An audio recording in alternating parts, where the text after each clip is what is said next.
ngayon sa Converge.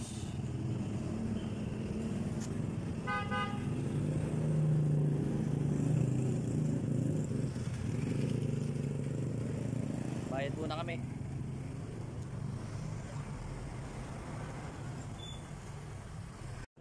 Very good day mga kapatid. Tara, samahan nyo kami. Bubayad kami ngayon sa Converge at maghahanap na kami ng mapufood tripan partner. Buti wala masyadong pila kaya kahit papaano nauna na kami sa counter. Ayan, at nagbabayad na nga si partner. Pareho po kami hindi kumakain ng agahan tsaka tanghalian. Kaya tamang tama, hanap kami makakainan ngayon. Nga pala sa Facebook nga pala, naghanap ako ng makakainan at nakita ko yung Kaayu dito sa may barangay Kayumanggi. Kaya pupuntahan namin ngayon. Titikman namin yung best seller nila na liempo.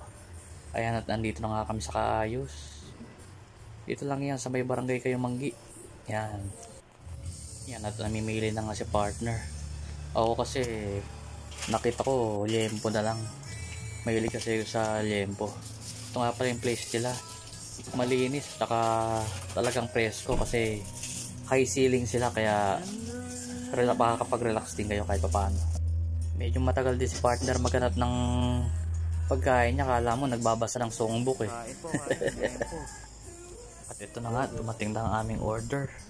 Ito yung sa akin, yung sizzling liempo nila at yung burger steak. Paborito ko ni partner yan. At yan yung burger steak nila. Talagang nagustuhan ni partner yan kasi favorite niya talaga yan. Quality. Tingnan nyo naman yung reaction, oh. Tuwang-tuwa. At ito naman siya sa akin, syempre. Yung sizzling liempo. Actually, naka extra java rice ako dyan eh. At nagpapasalamat nga pala ako sa owner ng Kaayu. Binigyan niya kami ng free java rice. God bless sa'yo, kapatid. More power sa yung business. Hanggang dito lang muna. Siya, sige. Thank you Lord. God bless po sa atin lahat.